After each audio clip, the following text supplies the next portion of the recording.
Chapter 1. The Merciless Hook. He spoke like he was reading the morning weather, calm, certain, and entirely familiar. She never served a single day in the United States military. Magnus told the jury, if she says otherwise, she is lying. 9 people stared at me. I did not move. Magnus was suing me for stealing $2 million from Gianna's trust. What he did not know was that inside my attorney's briefcase sat a sealed envelope from the Pentagon. If your family has ever completely underestimated you, tell me where you are listening from below. I kept my silence. The air inside the Fairfax County Civil Court was stale and suffocatingly warm. The heavy oak paneling and the polished brass fixtures were designed to intimidate, to force a sense of overwhelming authority upon anyone who sat at the defendant's table. Magnus stood perfectly straight at the plaintiff's podium, wearing a dark navy suit that he absolutely could not afford. He adjusted his silk tie and looked over at me with a profound, unearned sense of absolute victory. Beside him sat my older sister, Monica, dabbing her dry eyes with a tissue, playing the role of the heartbroken daughter for the gallery. They had spent the last 2 hours painting a meticulously crafted portrait of my supposed failures.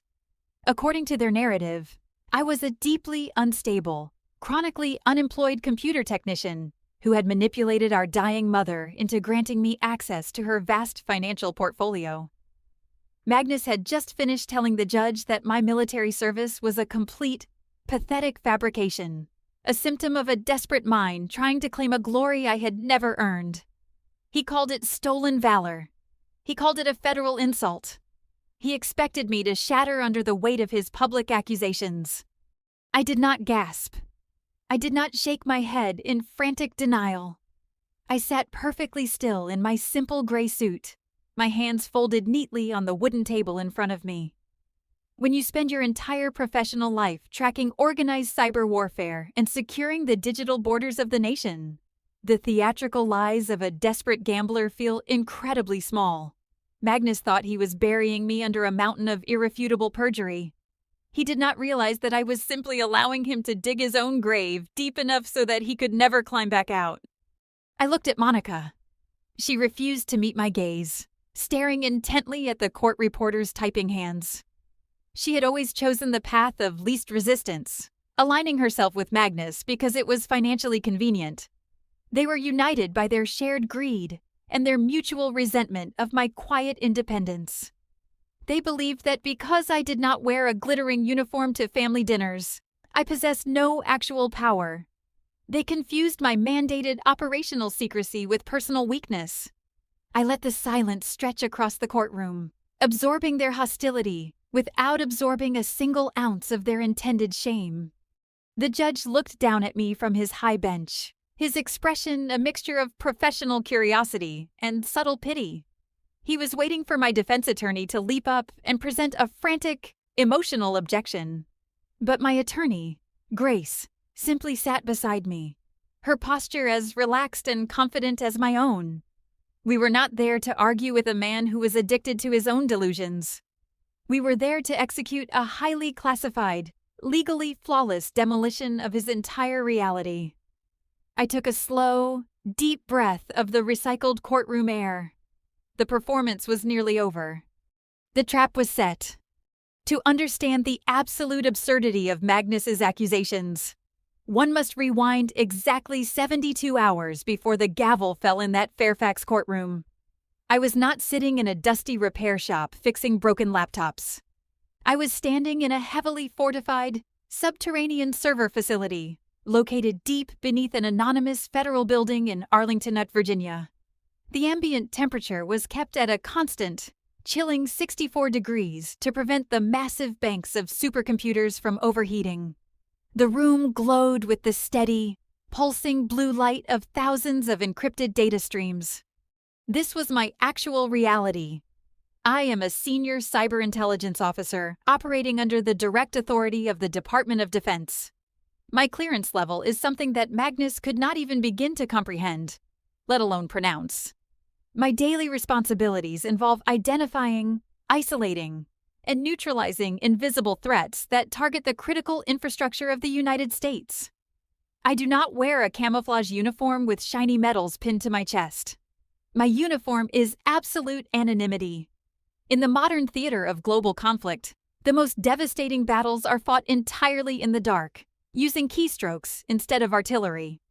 I was standing at my primary command terminal, reviewing a complex threat assessment report regarding a foreign network intrusion. The silence of the server room was a stark contrast to the loud, chaotic energy of the family I had largely left behind. Here, everything was governed by strict logic, verifiable data, and an unbreakable chain of command. There was no room for manipulation or emotional extortion. You either possessed the technical competence to protect the grid, or you did not. I thrived in this environment. It was the only place where my relentless need for order and security was actively utilized and deeply respected. My commanding officer, a stern man with 3 decades of intelligence experience, walked past my station and gave a brief, approving nod toward my monitor. That silent acknowledgement held infinitely more weight than any forced compliment Magnus had ever offered me. I had spent my entire adult life building a fortress of professional integrity, completely insulated from the toxic, grasping reach of my father's financial disasters. I had walled myself off, believing that distance was the ultimate form of protection. I thought I could simply disappear into the vital machinery of the federal government and leave Magnus to drown in his own poor decisions.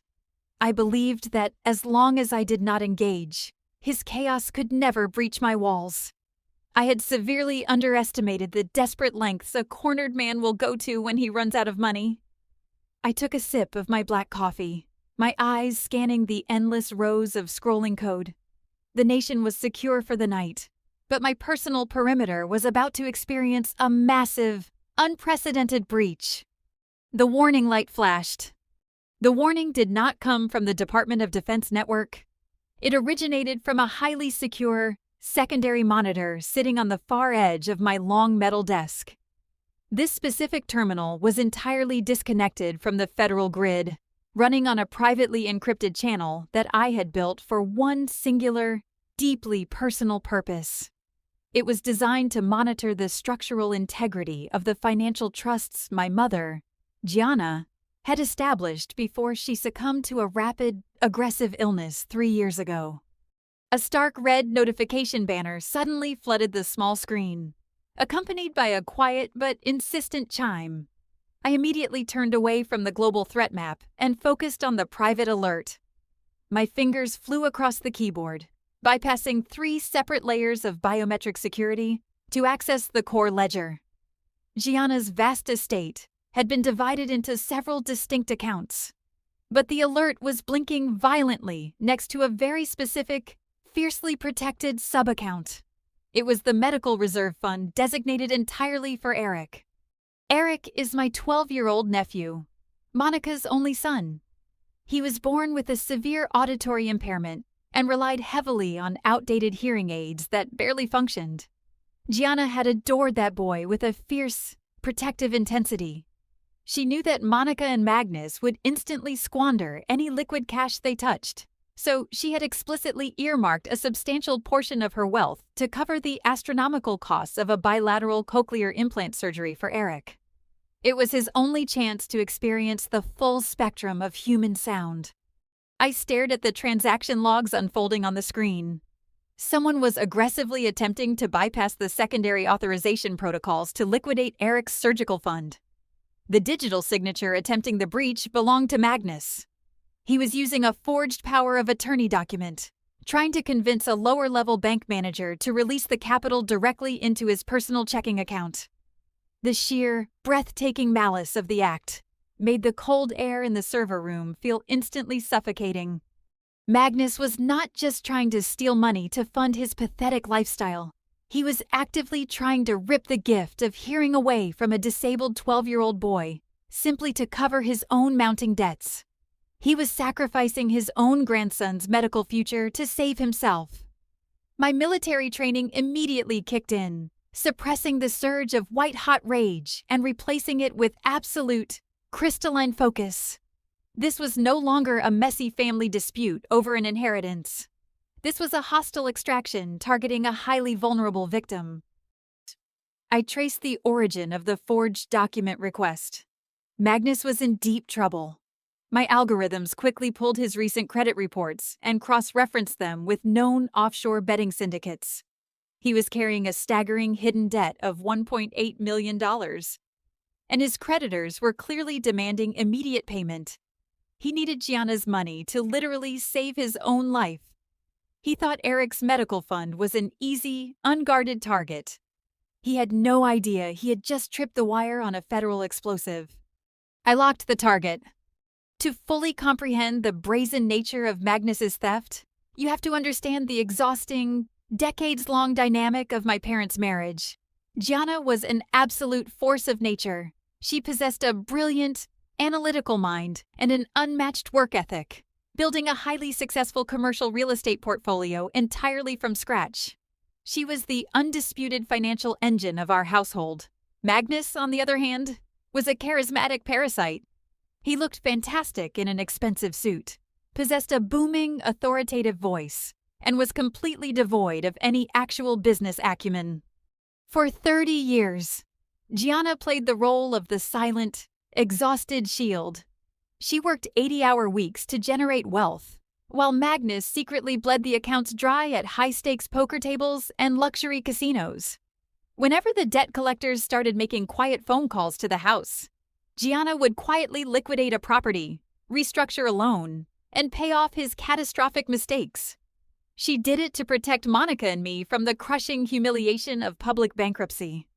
She believed that maintaining the illusion of a perfect, wealthy family was the ultimate act of maternal love. But her constant protection only reinforced Magnus's terrible delusion. He genuinely believed that the wealth was his birthright, that his gambling was merely a sophisticated hobby, and that Gianna's endless bailouts were simply the natural order of the universe. When Gianna finally collapsed from exhaustion and a rapidly advancing illness, Magnus did not mourn his brilliant wife.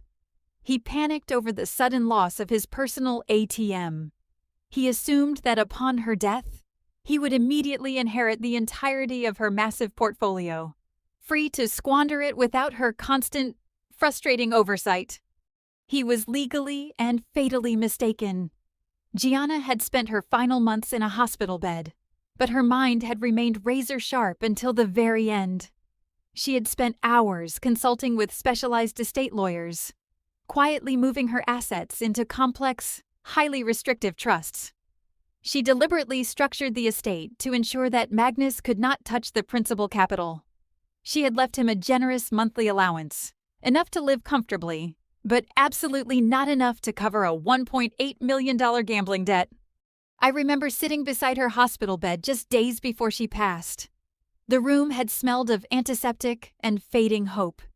She had held my hand, her grip weak, but her eyes burning with an intense, desperate clarity. She knew exactly what Magnus would try to do the moment she was gone. She knew he would target Monica's weakness and try to consume everything she had built. She had looked at me, the quiet, analytical daughter who worked in the shadows, and she had silently passed me the heavy sword of responsibility. She trusted my mind. For years, I had attended the mandatory holiday dinners and excruciating family gatherings, sitting quietly while Magnus and Monica openly mocked my career. They would sip expensive wine purchased with Gianna's money and laugh about how Harper was just a glorified IT support tech, still fixing broken keyboards for the government. Magnus would sneer across the dining table, his tone dripping with absolute condescension. "You should have let me get you a job in the private sector. You could have been somebody." I never defended myself. I never slammed my fist on the table and demanded their respect. I never revealed that my security clearance was higher than that of most elected officials, or that the keyboards I fixed controlled the nation's satellite defense grids. People often assume that remaining silent in the face of blatant disrespect is a symptom of weakness or a lack of self-worth. They do not understand the invisible, crushing weight of classified duty. When you are sworn to protect the security of an entire nation, your personal ego becomes completely irrelevant. In my world, validation does not come from the approval of a toxic father or a shallow sister. Validation comes from a thwarted cyber attack that the public will never even know existed. I had willingly accepted the role of the family failure, because attempting to prove them wrong would have required violating federal non-disclosure agreements. I let them believe I was a disappointment because the safety of the mission was infinitely more important than winning a petty argument over Thanksgiving turkey. My silence was not submission. It was a deeply ingrained operational discipline. Gianna was the only person who truly understood the heavy toll of that silence. On that same day in the hospital, after she had finalized the complex trust documents, she had reached into the drawer of her bedside table. Her trembling fingers pulled out a small velvet box. Inside rested a vintage, beautifully crafted silver pin shaped like a diving falcon.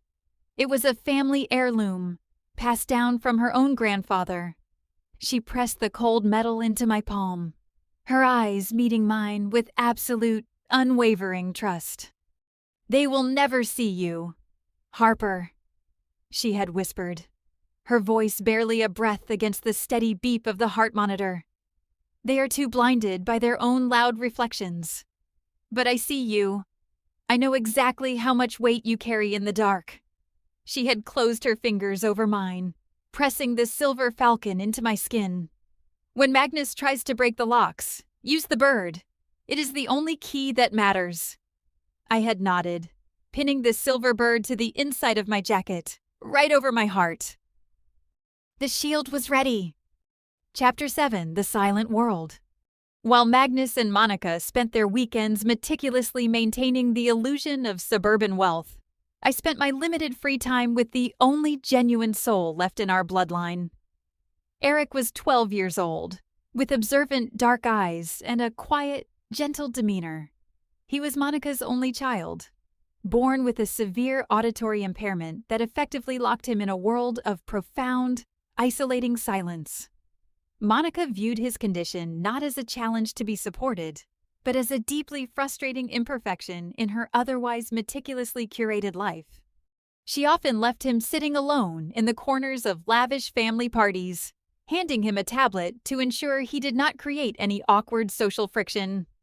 I would always find him there, sitting on the floor, completely disconnected from the loud, superficial laughter echoing through the house. I did not pity him. I respected his quiet resilience. Over the past few years, we had developed our own unique language, a mixture of basic signs and simple, written notes. I became his translator, his buffer against a family that found his disability incredibly inconvenient. Gianna had recognized this dynamic long before her illness took hold.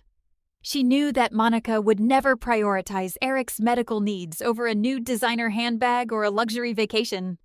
That was exactly why she had established the highly restricted medical trust. The funds were explicitly, legally isolated to cover the astronomical costs of a bilateral cochlear implant surgery. It was a highly specialized, cutting-edge procedure that would finally grant Eric access to the full spectrum of human sound. I had been secretly coordinating with a team of elite audiologists at Johns Hopkins. We had a timeline. We had a surgical date scheduled for the end of the year. I had promised Eric, tracing the words carefully on a yellow notepad, that soon he would be able to hear the rain hitting the window and the sound of his own laughter. That promise was the singular, driving force behind my continued tolerance of Magnus's endless disrespect.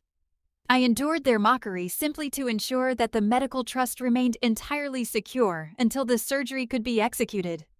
But as I sat in the subterranean server room, staring at the flashing red alert on my secure monitor, I realized that my quiet patience had been a tactical error. Magnus was not merely a vain, financially irresponsible man. He was a desperate, cornered addict facing a massive, unpayable debt. He did not care about the promise I had made to a 12-year-old boy. He did not care if Eric spent the rest of his life in total silence. He only cared about liquidating any available asset to appease the dangerous offshore creditors breathing down his neck. I watched the digital footprint of his attempted access. He was systematically testing the legal boundaries of Gianna's estate, looking for a weak point in the armor.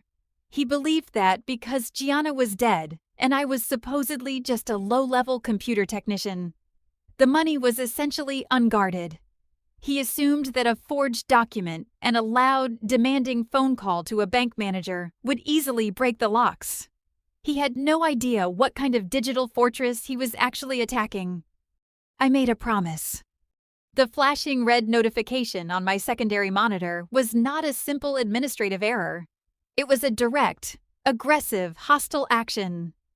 I engaged my primary terminal, routing my connection through 3 separate, heavily encrypted proxy servers to mask my location. I did not want Magnus's legal team or the bank to know that a federal intelligence officer was currently auditing their transaction logs. I needed to see exactly how far my father was willing to go to save his own skin. I pulled up the bank's internal processing queue. Magnus had submitted a formal, legally complex request to entirely dissolve the medical trust.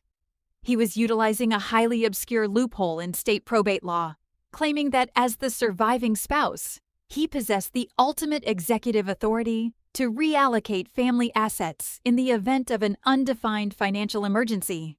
He had attached a heavily redacted, clearly falsified medical assessment, claiming that Eric was not physically viable for the cochlear implant surgery, thereby rendering the specific trust unnecessary.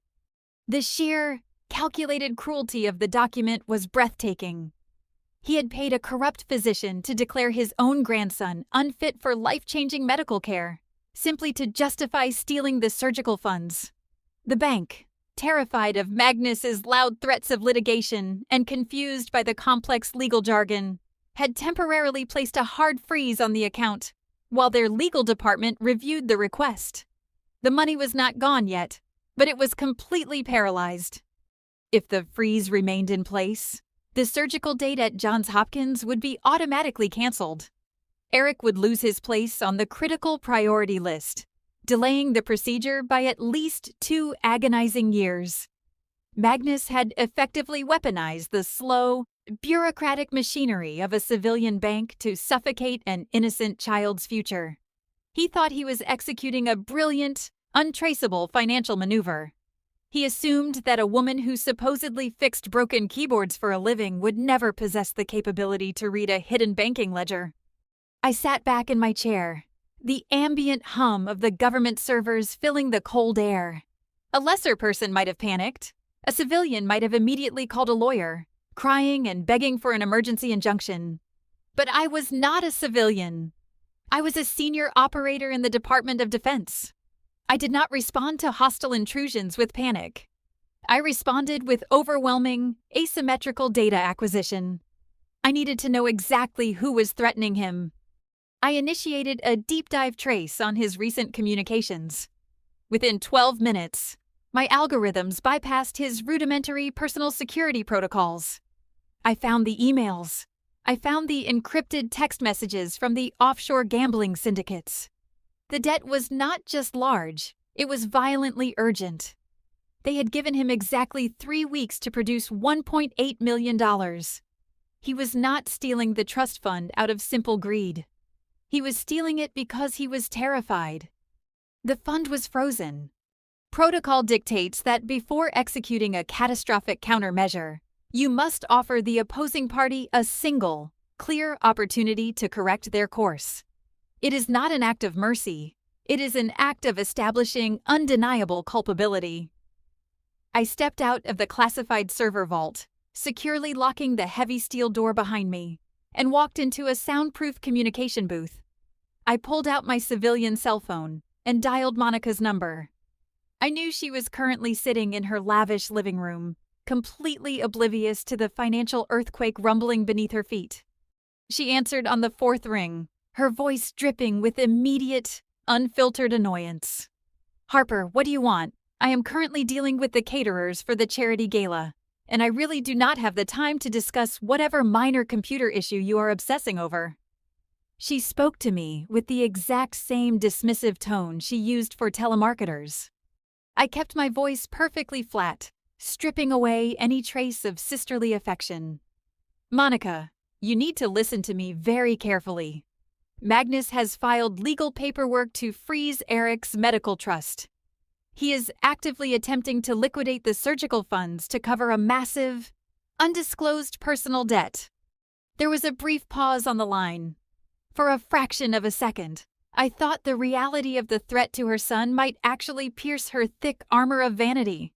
Then, she let out a sharp, condescending laugh.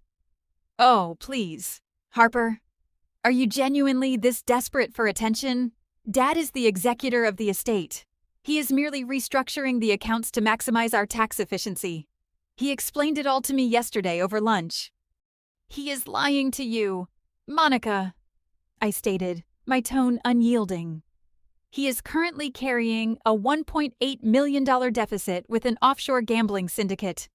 If you do not legally block his access to that trust today, Eric will not get the cochlear implant. The money will be gone by Friday. Her annoyance instantly flared into vicious, defensive anger. You are deeply unwell, Harper. You sit in a miserable little cubicle fixing hard drives all day, and you invent these pathetic, dramatic fantasies because you cannot handle the fact that Dad trusts me more than you. You have absolutely no idea how high-level finance works. She was fiercely protecting the illusion, because acknowledging the truth would require her to accept that her luxurious life was funded by a desperate addict. I am giving you the data, Monica, I replied quietly. As Eric's mother, it is your responsibility to act on it. Do not ever contact me with this paranoid garbage again, she hissed. If you try to interfere with Dad's financial management, I will personally ensure you are cut out of this family forever. She terminated the call, the sharp click echoing in my ear. She had chosen her side. She had willingly offered her son as collateral to maintain her pristine social standing. I lowered the phone. I had fulfilled the protocol. I let her drown. Exactly 2 hours after Monica abruptly ended our call, my phone vibrated on the metal desk of the communication booth. The caller ID displayed Magnus's name. He had clearly spoken to Monica, and he was calling to swiftly crush what he perceived as a minor, irritating rebellion from his weakest child. I accepted the call and placed the phone on the table, activating the secure recording protocol I used for all hostile communications. Harper, Magnus began, his deep, booming voice practically vibrating through the small speaker. He utilized the same authoritative cadence he employed to intimidate bank tellers and restaurant managers. Monica just informed me of a highly disturbing, profoundly disrespectful conversation you forced upon her. I am severely disappointed in you. But frankly, I am not entirely surprised. I did not interrupt. I let the silence stretch, forcing him to fill the void with his own arrogance. I know you have always been deeply jealous of the success this family has built, he continued, completely misinterpreting my silence as submission. But fabricating wild, slanderous lies about gambling debts and stolen medical funds is a new low, even for you. I am the patriarch of this family. I manage the capital. I make the decisions that keep a roof over your sister's head. You filed an injunction to liquidate a 12-year-old's medical trust. Magnus, I said evenly, the cold precision of my words cutting sharply through his grand speech. He scoffed, a wet, ugly sound. I am reallocating dormant assets to secure a critical, high-yield investment. It is sophisticated portfolio management. Harper, something a glorified IT technician with a fake military complex could never possibly comprehend. You sit in a basement and pretend you are important. I actually run the real world. He was practically feeding me the exact audio evidence I needed for the upcoming federal trap. That money was specifically legally protected by Gianna, I stated, my voice devoid of any emotional fluctuation. It doesn't belong to you. Everything Gianna had belongs to me. He suddenly roared, his carefully constructed facade cracking under the pressure of his hidden, crushing debt. I am her husband. I endured her controlling, suffocating behavior for 30 years. That trust fund is my rightful compensation, and I will not let a pathetic, delusional girl playing soldier tell me how to spend my own money. If you ever contact the bank, or if you ever speak to Monica again, I will drag you into court and publicly destroy whatever tiny shred of reputation you have left." He was breathing heavily into the receiver. He believed he had just delivered a devastating, paralyzing threat. He thought he had successfully terrified me into permanent submission. He did not know that threatening a senior intelligence officer with a public investigation was the equivalent of handing them a loaded weapon. I looked at the audio wave recording on my screen. "Understood," I said quietly. He declared war. I terminated the call with Magnus and picked up my phone. The brief window of civilian interaction was officially closed. I walked out of the soundproof booth and moved through the stark, brightly lit corridors of the Department of Defense facility.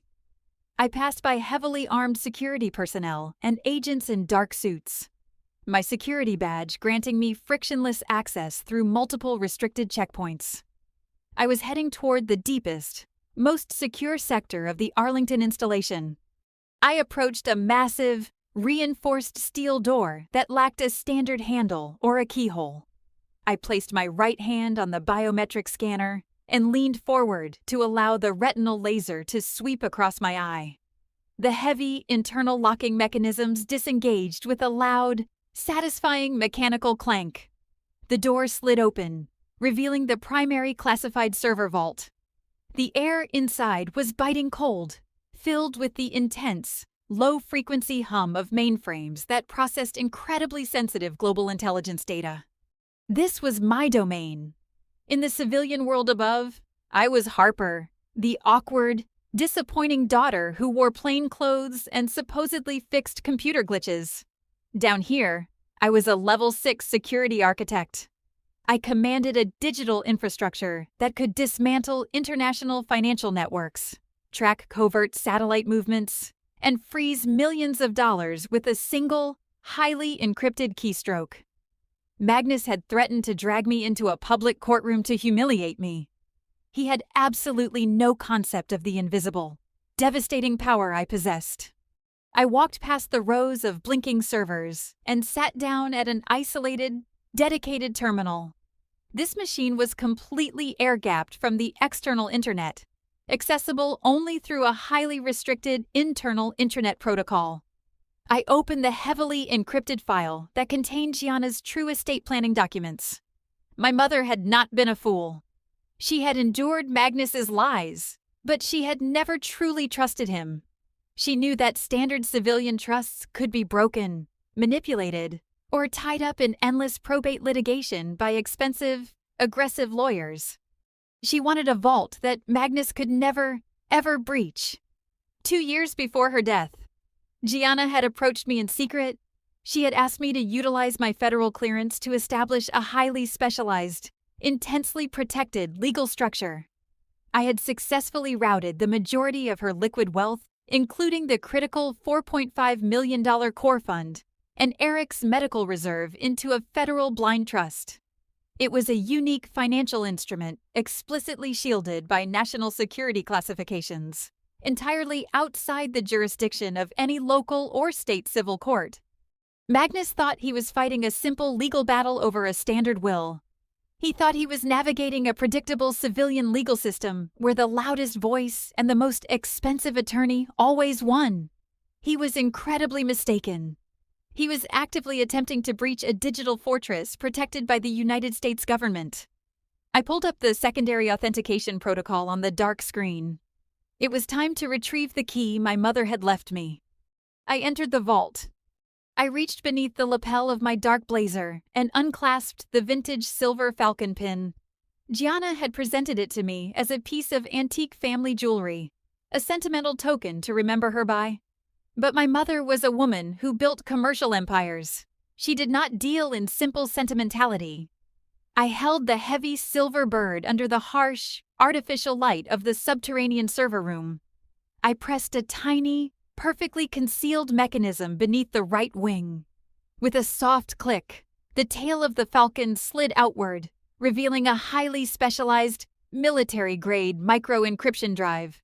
I inserted the drive into the isolated, secure port of my command terminal. The blank screen immediately shifted, demanding a complex alphanumeric authorization sequence. I typed the code with absolute precision. The system engaged, rapidly decrypting a massive, hidden partition of data.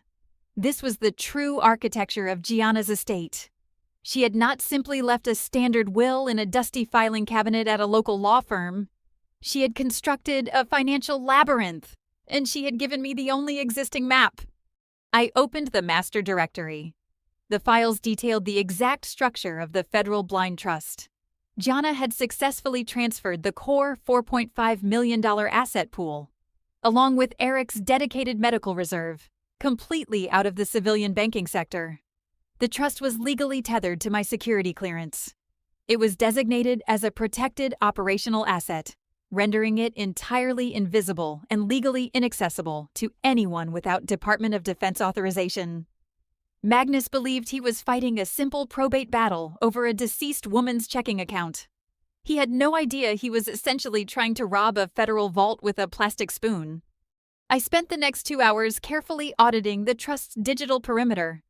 I confirmed that Magnus's forged power of attorney had bounced harmlessly off the outermost layer of security. The bank manager he had threatened was legally powerless to comply with his demands, even if they had wanted to. The funds required for Eric's bilateral cochlear implant surgery were sitting safely behind a wall of impenetrable code. Gianna had anticipated her husband's greed with terrifying accuracy. She had known that his gambling addiction would eventually consume his basic human decency. She had purposefully designated me as the sole architect of this defense, because she knew I would never yield to his loud, booming intimidation tactics. I was the daughter who stayed in the shadows, the one who understood how to build structures that did not easily break. I watched the final security protocols lock securely into place on the monitor. Magnus could scream at the bank all he wanted. He could hire expensive, aggressive civilian lawyers to draft threatening letters. It would not make a single difference. The vault was sealed.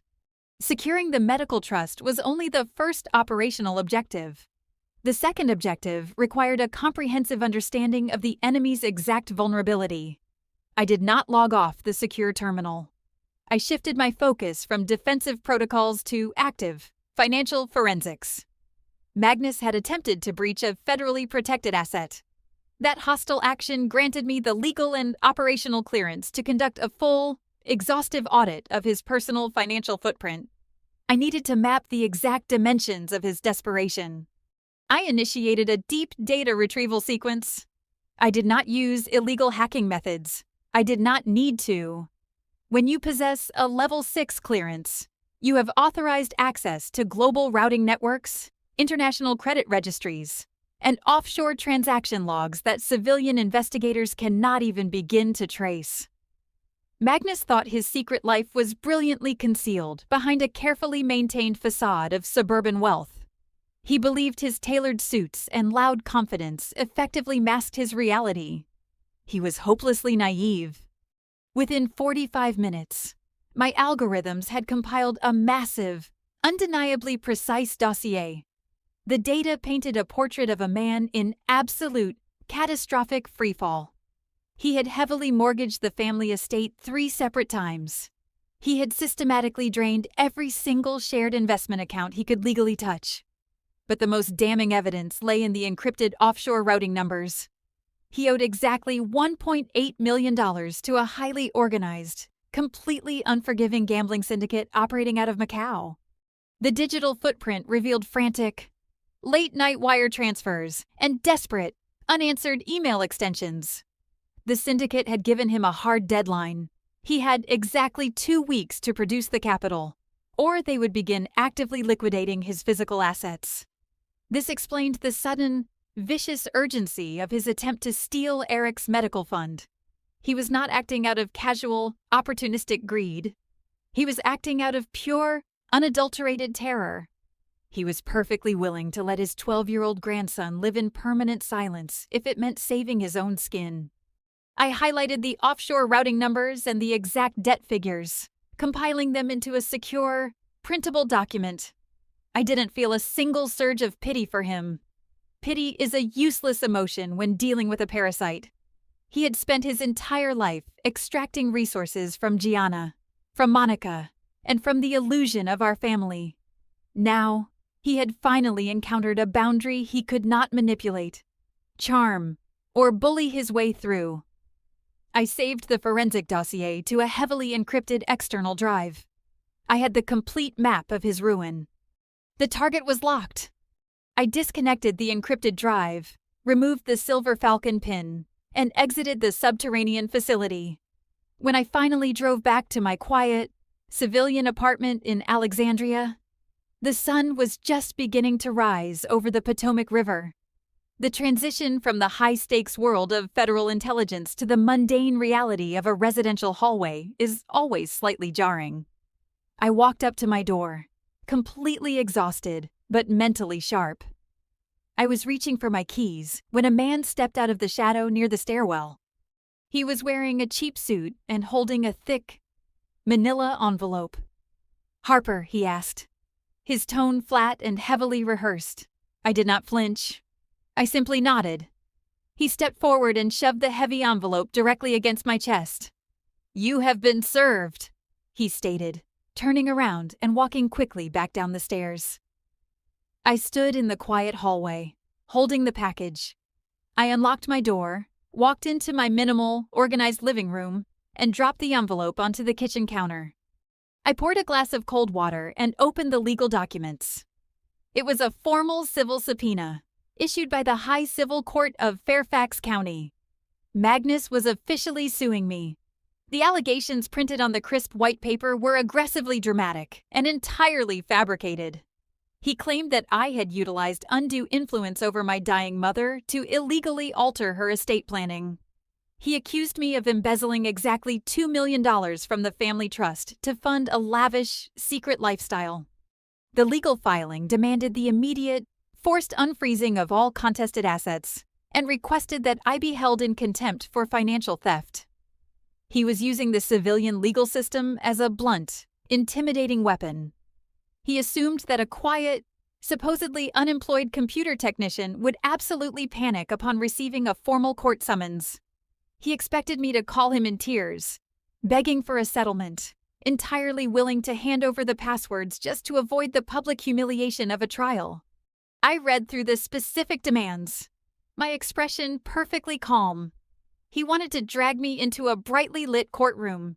He wanted to stand in front of a judge, play the role of the aggrieved, loving father, and paint me as a deeply unstable, thieving daughter.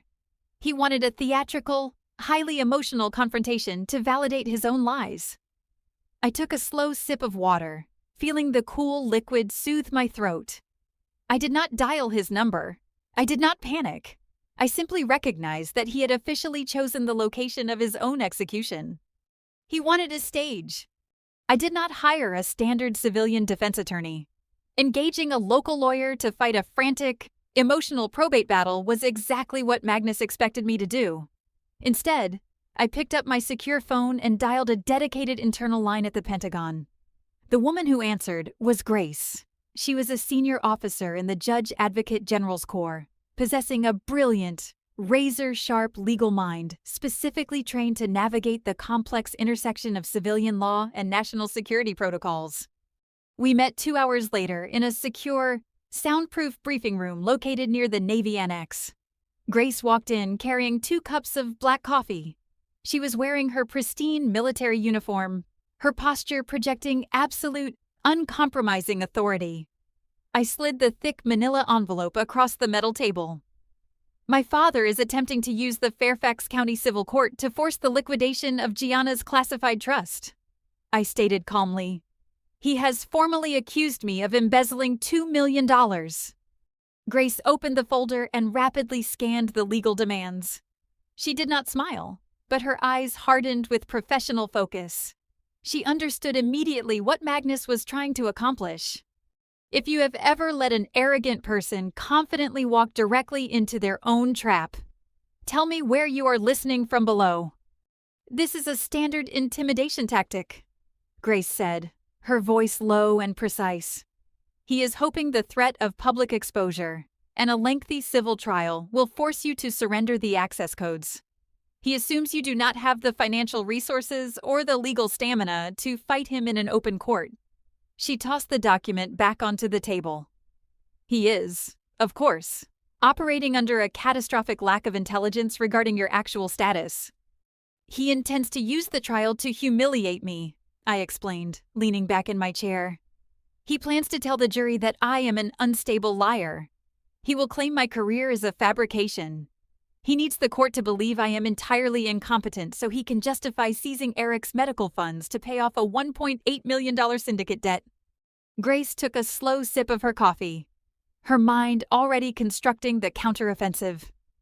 We are not going to settle, Harper. We are not going to file for a quiet dismissal. If he wants a public trial, we will give him exactly what he is asking for. We will let him stand on the podium. We will let him swear under oath. We will let him build his entire case on perjury. I nodded in absolute agreement. We were not going to stop him from digging. We were going to hand him a bigger shovel. We would allow him to commit fully to his fraudulent narrative, legally locking him into his own lies. Once he was completely trapped by his own testimony, we would drop the federal hammer. Grace pulled a secure legal pad from her briefcase and began drafting our response. The strategy was set. To execute this strategy flawlessly, we needed to ensure the legal mechanics were absolute. Grace and I spent the next 4 hours reviewing the precise architecture of the Federal Blind Trust. This is where Magnus's fundamental ignorance of the law would become his ultimate undoing. The general public often assumes that a state or county civil court holds supreme jurisdiction over financial disputes. They believe a local judge can simply slam a gavel and force a bank to open any account. That is entirely incorrect when dealing with the Department of Defense. Grace pulled up the specific statutes of the National Security Act on the briefing room monitor. Magnus's lawyer filed this subpoena under the assumption that Gianna's trust is a standard civilian entity, Grace explained, pointing to the highlighted text. But Gianna legally transferred those assets into a federally classified structure under Section 7 of the Administrative Code. This account is legally recognized as a protected asset linked to active national security operations. This is known as the federal override. It is a strict, undeniable legal principle asserting that federal security mandates completely supersede local civil litigation. A county judge in Virginia possesses absolutely zero legal authority to compel the unsealing of a classified federal trust. Magnus could waive his forged power of attorney all day long. It was legally equivalent to waiving a parking ticket at a heavily armored tank. The trust could only be accessed, altered, or liquidated by the designated intelligence officer holding the correct biometric and rank clearances, namely, me. When his attorney attempts to force the transfer of the $2 million during the trial, they will hit a concrete wall. Grace continued, her tone holding a deep, satisfying finality. They do not know the money is cloaked. By accusing you of stealing it, Magnus is formally swearing under penalty of perjury that a civilian crime has occurred. When we prove the funds are actually secured within a federal vault, his entire lawsuit instantly transforms from a civil dispute into a documented attempt to defraud the United States government. I looked at the complex legal statutes on the screen. The intellectual satisfaction of the trap was profound. Magnus was relying on bluster, intimidation, and the emotional manipulation of a local jury. He was bringing a loud voice to a quiet, mathematical execution. We were not going to debate him. We were simply going to let him run full speed into an invisible, unbreakable legal barrier. He wanted to claim I was a fake soldier who stole his inheritance. We would let him say it loudly on the official public record. The law was absolute. Grace pulled another set of heavily redacted documents from her secure briefcase, spreading them out across the metal table. Now that we had established the absolute supremacy of the federal override, we needed to map the exact dimensions of the trap Magnus was currently walking into. He was aggressively accusing me of embezzling exactly $2 million from Gianna's estate. He believed he was simply inflating a civilian financial dispute to force a lucrative settlement. He did not realize he was formally claiming ownership of an active military asset. The $4.5 million core fund is entirely locked within the blind trust, Grace explained, tracing a line of legal text with her pen. When Gianna transferred those assets, she specifically designated them as critical support infrastructure for classified cyber operations. That means the money is no longer simply currency. Under the rigid definitions of the Department of Defense, it is classified as protected federal property. I looked at the legal definitions glowing on the monitor. Magnus was desperate to cover his $1.8 million debt to the overseas gambling syndicate. He needed the $2 million to clear his books and maintain a comfortable buffer for his lavish lifestyle. He assumed that a local judge in Fairfax County would eagerly freeze my civilian accounts and order the immediate transfer of the contested capital. He thought he was playing a high-stakes game of local chess, entirely unaware that the board was heavily mined. When his lawyer stands up in that courtroom and formally demands the return of the $2 million, they cross a very specific, highly illegal border, Grace said, her voice dropping to a low, serious register. They are not just suing a family member. They are actively attempting to seize protected federal assets through fraudulent civil litigation. It elevates the situation from a minor, domestic squabble into a documented, federal extortion attempt against the United States government. The sheer beauty of the legal architecture was staggering. We did not need to aggressively defend my character. We did not need to present character witnesses to prove I was a loving daughter. We simply had to sit quietly and allow Magnus to demand the money on the official court record. The moment he laid legal claim to the specific funds held within the federal blind trust, he was voluntarily locking himself inside a federal prison cell.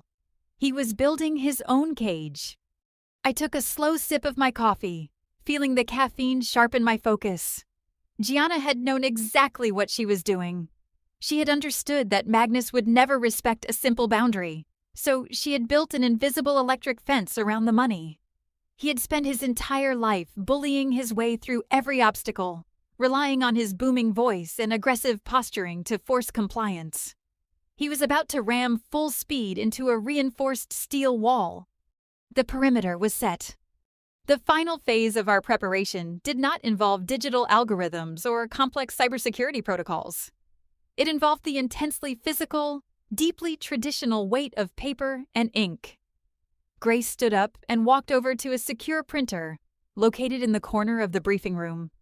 It began to hum, slowly producing the highly classified documents that would serve as the ultimate instrument of our counterattack. We were not going to submit these files electronically. We needed the psychological impact of a physical delivery. Grace gathered the freshly printed pages. They contained the official verification of the Federal Blind Trust, the explicit documentation of my active intelligence clearance, and the undeniable proof that the contested $2 million was shielded by the National Security Act. She meticulously aligned the heavy cream-colored pages and slipped them into a thick, manila envelope bearing the official crest of the Department of Defense.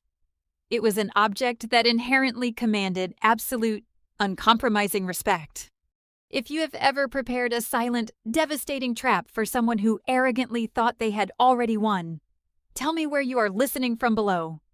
Grace pulled a small, heavy brass stamp and a stick of deep crimson sealing wax from her briefcase. She lit a small flame, slowly melting the wax over the back flap of the envelope.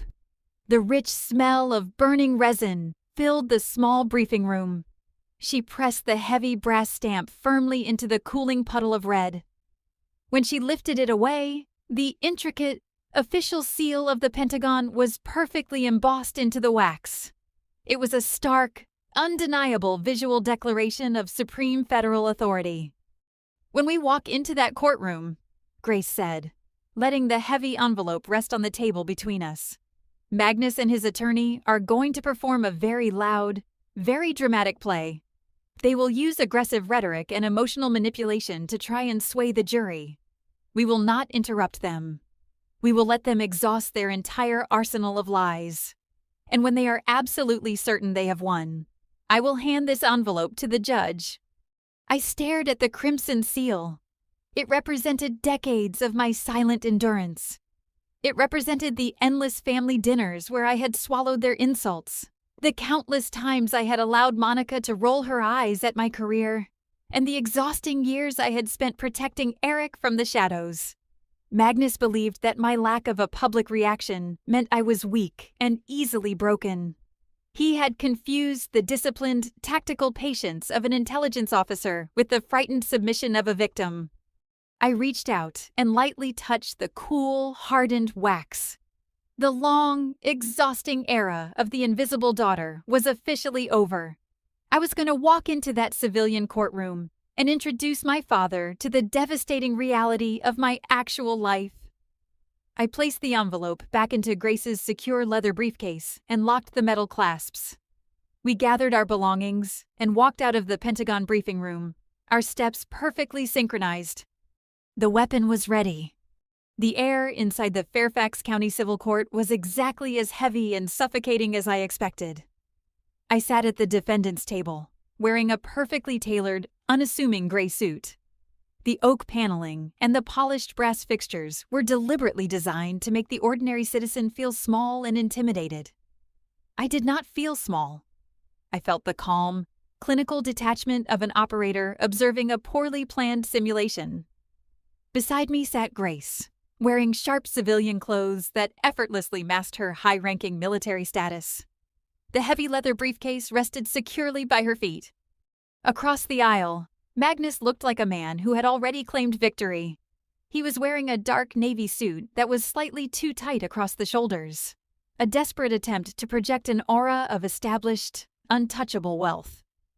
He leaned back in his wooden chair, occasionally whispering something to his attorney and letting out a low, confident chuckle. He was performing for the gallery, absolutely certain that his booming voice and aggressive posture would overwhelm the quiet daughter sitting across from him. Behind Magnus, sitting in the front row of the public gallery, was Monica. She looked pale and tense, clutching her expensive designer handbag tightly in her lap. She was there to provide emotional reinforcement for our father, to play the role of the devastated, loyal sibling. She had actively chosen to ignore my explicit warning about the gambling debt. She had willfully decided to sacrifice Eric's medical future to maintain the fragile illusion of our family's social standing. I looked at her briefly, feeling a profound, chilling absence of sympathy. The jury box was filled with 9 local citizens. As Magnus had so arrogantly noted, these were people embedded in the fabric of the community. One of them had sold us seed corn when I was 12. One had attended the same quiet church as my mother for 20 years. They were decent, ordinary people who inherently trusted familiar faces and loud, confident voices. Magnus believed this local familiarity was his ultimate advantage. He thought he could manipulate their inherent trust to secure a guilty verdict against me. The judge, an older man with silver hair and a deeply lined face, struck his wooden gavel against the sounding block. The sharp crack echoed through the high ceiling of the courtroom, instantly silencing the low murmur of the gallery. He adjusted his reading glasses and looked down at the documents in front of him, calling the court to order. Magnus immediately sat up straighter, his chest puffing out with manufactured righteous indignation. He was completely ready to deliver the performance of his life. The trial had begun. Magnus' attorney, a slick, fast-talking litigator named Davis, immediately called my father to the witness stand. The strategy was brutally clear from the very first question. They needed to systematically dismantle my credibility, painting me as a deeply unstable, financially desperate individual completely disconnected from reality. Davis paced back and forth in front of the jury box, his voice dripping with practiced, theatrical sympathy. He asked Magnus to describe my career progression over the past 10 years. "It breaks my heart to say this," Magnus testified, his voice trembling with an expertly manufactured sorrow. "Harper has always struggled. While her sister Monica built a beautiful family, Harper drifted. She works as a freelance computer technician. She fixes broken laptops for local businesses. It is honest work, of course, but it barely pays her rent. She has always been deeply, aggressively jealous of the financial security that my late wife and I worked so hard to build." Davis paused dramatically, turning to face the 9 jurors. "And what about the defendant's claims regarding military service?" he asked, his tone perfectly calibrated to convey a sense of gentle disbelief. Magnus shook his head slowly, letting out a heavy, tragic sigh. "She never served a single day in the United States military," he told the jury, his voice calm, certain, and entirely familiar. "If she says otherwise, that is a bald-faced lie. She suffers from a delusion, a desperate need to feel important. We tried to get her psychiatric help, but she refused. She uses this fake military persona to manipulate people, and tragically, she used it to manipulate her dying mother." I sat perfectly still, my hands resting lightly on the wooden table. I did not glare at him. I did not whisper frantic objections to Grace. I listened to a man who owed $1.8 million to an illegal gambling syndicate publicly accuse me of severe psychiatric instability. He was leveraging the sacred concept of military service, calling it stolen valor, to enrage the conservative jury. He was spinning a magnificent, complex web of absolute perjury, legally binding himself to a completely fabricated narrative. Grace calmly took a note on her legal pad, her face a mask of serene indifference. We knew exactly what Davis was doing. By establishing my supposed incompetence and financial desperation, he was laying the psychological groundwork to justify his upcoming demand for the $2 million. They needed the jury to believe that seizing the trust was an act of parental intervention, a necessary legal step to stop a delusional thief. They were digging the hole deeper with every single word. I let them speak. After Magnus finished his devastatingly fraudulent testimony, Davis called Monica to the stand. This was the moment I had quietly dreaded, not because of the legal implications, but because of the absolute moral failure it represented. Monica walked slowly to the witness box, her designer heels clicking softly against the floor. She placed her hand on the Bible, swearing to tell the truth, knowing full well she was about to commit federal perjury to protect a parasite. Davis approached her with a gentle, encouraging smile. "Monica, can you describe your sister's relationship with your mother during her final months?" he asked. Monica dabbed her eyes with a tissue, a perfect mirror of Magnus's theatrical grief. "Harper was extremely aggressive," she lied, her voice wavering perfectly. "She isolated our mother. She constantly whispered paranoid delusions about our father's finances, trying to turn Mom against the rest of the family. She knew Mom was heavily medicated and vulnerable. Harper systematically manipulated her into transferring those $2 million out of the primary estate accounts out of pure, vindictive spite. I watched my older sister carefully. I watched a mother sit in a court of law and actively facilitate the theft of her own disabled child's medical future. She knew about Magnus's massive gambling debt. I had explicitly warned her about the offshore syndicate and the impending freeze on Eric's surgical fund. Yet, she had chosen to protect the illusion of our wealthy family brand over the absolute necessity of her son's bilateral cochlear implant. She was willing to let Eric live in a silent world simply so she could continue attending country club charity galas. And did the defendant ever show remorse for taking those funds? Davis prompted, steering her toward the emotional climax of her testimony. "Never," Monica whispered, a single tear escaping her eye. "She stole my son's inheritance. She stole the family's security. And she sits there looking perfectly calm because she simply does not care about anyone but herself. The sheer magnitude of the betrayal settled over me like a heavy, suffocating blanket. I had spent years quietly saving my consulting money, skipping vacations, and living in a modest apartment, just to ensure Eric would not be held hostage by their financial incompetence. And here was his own mother, casually throwing his future away to appease a man who viewed them both as expendable assets. I looked at Monica, completely erasing the last remaining thread of sisterly obligation from my mind. She was not a victim of Magnus's manipulation. She was a willing, active participant in his cruelty. Grace leaned slightly toward me, her voice dropping to a barely audible whisper. "Are we clear to proceed with the total demolition?" she asked, her eyes fixed on the opposing counsel.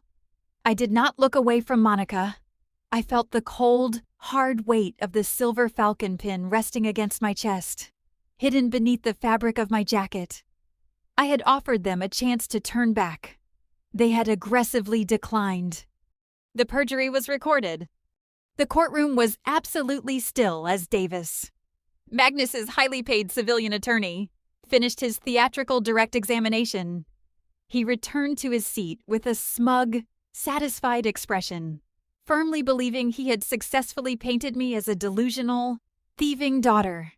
The jury members looked at me with a mixture of suspicion and pity. They had bought the narrative completely. Magnus leaned back in the witness chair, looking incredibly comfortable, entirely unaware that he had just voluntarily walked onto a digital minefield. Grace stood up from our table. She did not rush. She did not display a single trace of aggressive, frantic defense attorney energy.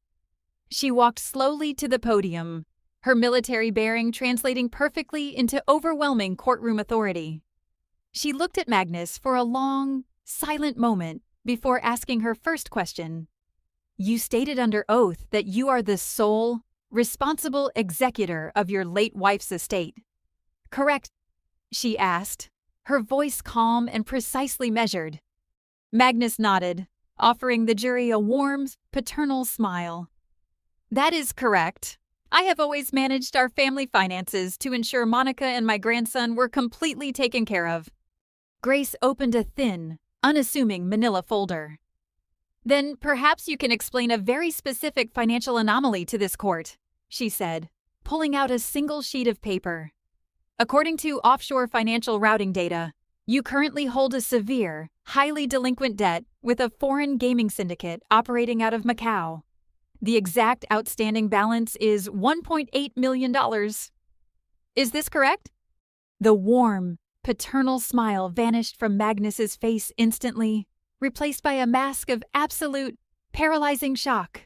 Davis leaped out of his chair, his face turning bright red. "Objection, Your Honor," he shouted, his voice echoing loudly. "This is a baseless, slanderous accusation completely irrelevant to the missing trust funds. It goes directly to the plaintiff's motive, Your Honor," Grace countered smoothly, never raising her voice. "We have the authenticated digital routing numbers demonstrating that the plaintiff is facing immediate, catastrophic financial ruin." The judge frowned, looking sharply at Magnus, who was suddenly sweating profusely under the harsh courtroom lights. "Overruled," the judge stated, his tone dropping an octave. "The witness will answer the question." Magnus gripped the edges of the witness stand, his knuckles turning white. He realized, with terrifying clarity, that his carefully constructed suburban facade had just been entirely blown apart. The jury was no longer looking at him with sympathy. They were staring at him with deep, confused suspicion. He stammered, attempting to formulate a lie, but his mind was paralyzed by the sudden exposure of his darkest secret. He looked at me, his eyes wide with a desperate, pleading panic. I simply sat there, perfectly composed, watching the architecture of his greed completely collapse under the weight of the truth. He had demanded a public stage, and we had happily provided the spotlight. The trap closed tightly. Davis realized his entire case was rapidly disintegrating. He needed a desperate, overwhelming maneuver to regain control of the courtroom narrative. He grabbed a piece of paper from his desk and practically sprinted back to the podium. This was the moment I had actively anticipated. The inevitable, frantic counterattack of a cornered animal. Davis held the paper high in the air, his face twisted into an expression of triumphant, righteous anger. Your Honor, the defense is attempting to distract this jury with fabricated offshore rumors because they cannot explain the hard, undeniable evidence of grand larceny. Davis proclaimed, his voice booming dramatically across the room. He turned toward the jury box, ensuring every single member could see the document in his hand. We successfully subpoenaed the defendant's personal routing data just this morning. We found the missing $2 million. A collective gasp echoed from the gallery. Monica, sitting in the front row, let out a loud, theatrical sigh of relief, smiling at her father in the witness box. Magnus wiped the sweat from his forehead, his arrogant posture slowly returning. They believed they had just delivered the final, fatal blow. The defendant did not just embezzle the funds, Davis continued, pointing a sharp finger directly at me. She systematically funneled the $2 million into a highly secure, completely untraceable shell company, operating under a masked digital identification code. She is hiding the stolen money behind an illegal corporate veil. Your Honor, based on this definitive evidence of flight risk and massive financial theft, I am officially requesting that the defendant be taken into immediate police custody. The two bailiffs standing near the heavy wooden doors shifted uncomfortably, their hands resting near their utility belts. The judge leaned forward, his expression darkening as he looked at the bank statement Davis had aggressively handed to the bailiff.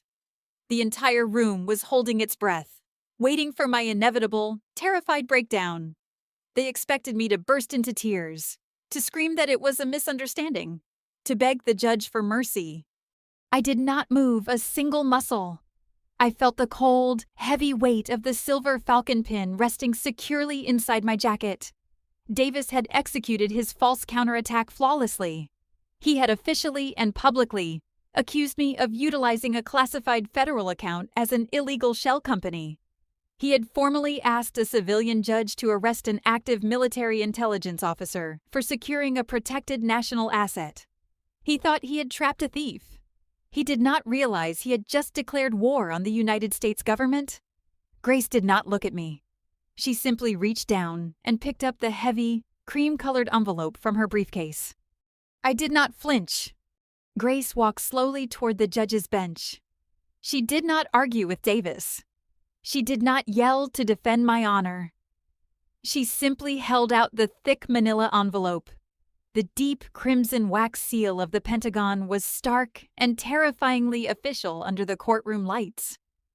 Davis stopped pacing, his eyes locking onto the wax seal, his triumphant smile slowly melting into an expression of profound, sinking confusion. Your Honor, Grace said, her voice dropping all civilian pretense and assuming the hard, unyielding tone of a military commander. The routing number listed on that bank statement does not belong to an illegal shell company. It is the verified, internal classification code for a federal blind trust, directly protected under the National Security Act. My client is a senior intelligence officer for the Department of Defense. She did not steal those funds. She legally secured them under federal mandate to prevent the plaintiff from illegally liquidating them. The judge stared at the crimson wax for a long, heavy moment before carefully breaking the seal. The loud crack of the hardened resin echoed through the absolute silence of the room. He pulled out the classified documents, his eyes rapidly scanning the highly restricted military authorization codes and the direct, undeniable verification of my federal rank. The color drained completely from his face. He slowly took off his reading glasses and looked down at Magnus. The sympathy was entirely gone, replaced by the cold, furious realization that his courtroom had just been used to facilitate a federal crime. Mr. Davis, the judge said, his voice dangerously quiet.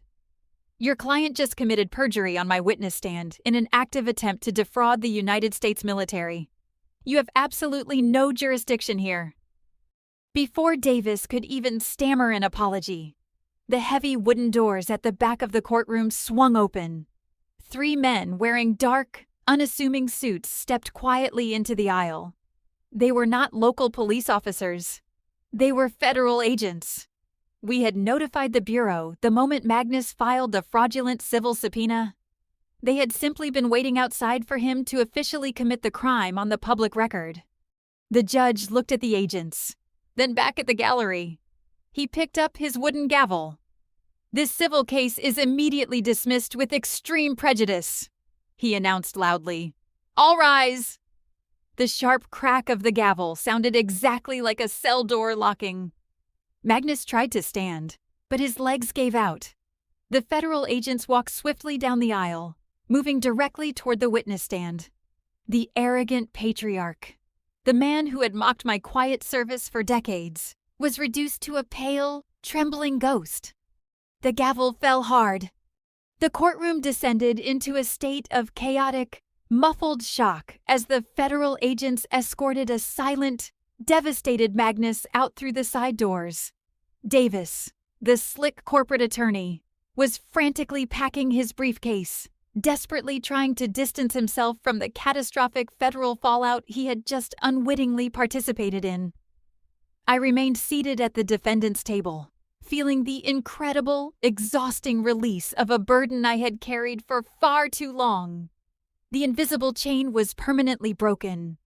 I heard a frantic scrambling sound behind me. Monica had pushed her way past the wooden dividing gate. She was weeping, her perfectly styled hair disheveled, her expensive designer bag abandoned on the gallery bench. She rushed toward me, her hands reaching out in a desperate, pathetic attempt at sisterly connection. The absolute reality of her situation had finally crashed down upon her. With Magnus facing federal extortion and perjury charges, her financial lifeline was completely, undeniably severed. "Harper, please," Monica sobbed, her voice cracking as she stood near our table. "I didn't know he was going to go this far. I didn't understand the money was protected. You have to tell them to let him go. We are family. We can fix this quietly." I stood up, adjusting the lapels of my gray suit. I looked at the woman who had happily volunteered to lie under oath, perfectly willing to throw me into a prison cell to protect her own comfortable lifestyle. I looked at a mother who was willing to let her 12-year-old son lose his hearing just to appease a gambling addict. "I told you exactly what he was doing." "Monica," I said, my voice completely devoid of anger, entirely devoid of pity. "You made your choice. I am solely focused on Eric now." I turned away from her sobbing form and walked to the front bench, handing the federal agent the secondary documentation required to immediately unfreeze the medical trust. Because Magnus had been formally charged with fraud and embezzlement, his power of attorney was instantly, legally voided. The authority over Gianna's estate transferred directly to me, exactly as my mother had secretly designed it. I signed the final authorization papers on the polished wood of the judge's bench. The funds for Eric's bilateral cochlear implant surgery were instantly secured and routed directly to the Johns Hopkins Surgical Department. The financial parasite had been completely excised from the host. I picked up my plain black briefcase and walked down the center aisle of the courtroom. Monica was still crying near the tables, a broken relic of a wealthy illusion that no longer existed. I did not stop to comfort her. I walked right past her. 6 weeks after the gavel fell in the Fairfax County Courthouse, the crisp, clean air of an early winter morning settled over Baltimore. I was sitting in a quiet, sterile consultation room inside the pediatric audiology wing of Johns Hopkins Hospital. The intense, heavy atmosphere of federal litigation and family betrayal felt like it belonged to a completely different lifetime. The only thing that mattered in this room was the small, anxious 12-year-old boy sitting in the large leather chair opposite the doctor. Eric had successfully undergone the bilateral cochlear implant surgery a month prior. Today was the official activation day. Monica was not in the room. She was currently drowning in the complex, exhausting legal fallout of Magnus's federal indictment and the subsequent foreclosure of the family estate. I had filed for and successfully obtained temporary medical guardianship of Eric, ensuring that the final, critical phase of Gianna's plan was executed flawlessly. The audiologist, a gentle woman with kind eyes, connected a small cable to the external processor resting behind Eric's ear. She looked at me and offered a reassuring smile. She turned back to her computer monitor, her fingers resting lightly on the keyboard. "Okay, Eric," she said softly, even though he could not yet hear her. "We are going to start with a very low volume. Do not be scared." She pressed a button. I held my breath, my heart hammering with a fierce, protective anticipation. For a long, agonizing moment, nothing happened. Then, Eric's eyes widened dramatically. He gasped, his small hands flying up to touch the sides of his head. He looked around the quiet room, his expression a profound mixture of absolute shock and overwhelming wonder. He was hearing the soft hum of the computer fan, the rustle of my jacket, the subtle, ambient white noise of the world that had been completely denied to him since birth. I leaned forward, tears blurring my vision for the very first time since this entire ordeal began. "Eric," I whispered, my voice thick with emotion. He immediately turned his head, his dark eyes locking onto mine. He heard his name. He heard the vibration of my voice. He let out a loud, beautiful, unfiltered laugh. It was the most perfect sound I had ever experienced in my entire life. It was the absolute, undeniable proof that the silent warfare I had waged in the dark was entirely justified. I had not fought Magnus to protect my own pride or to secure a financial inheritance. I had fought him to protect this specific, fragile moment. I reached out and pulled Eric into a tight embrace, feeling his small arms wrap fiercely around my neck.